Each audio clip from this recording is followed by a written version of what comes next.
High to all అందరు ఎట్లున్నారు మంచిగా ఉన్నారా? సుభాష్ ఏం తింటున్నారా? మా ఆయన నాకు వద్దు నాకు వద్దు మమ్మీ, నేను ఇప్పుడు 3 తిన్నాను. ఇజ్జత్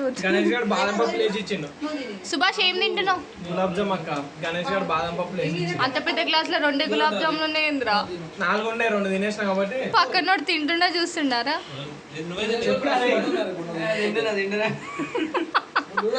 అవు ఆయన ఇంకొక గ్లాస్ కావాలని 2 గ్లాసులు తీసుకొని తింటున్నాడు. ఆ అబ్బాయి పెడతారు. నైట్ ఇప్పుడు 1 అవుతుంది. 1 o'clock గులాబ్ జామ్ తింటున్నారు. 1 o'clock వాళ్ళతో పాటు మా మమ్మీ కూడా తింటుంది. మా మమ్మీకి పుచ్చు పండ్లు ఉన్నాయి, అయినా స్వీట్ తింటుంది. ఆయన బర్త్డే అనమాట. తీస్తున్నారా ఇగో? Bye bye to all.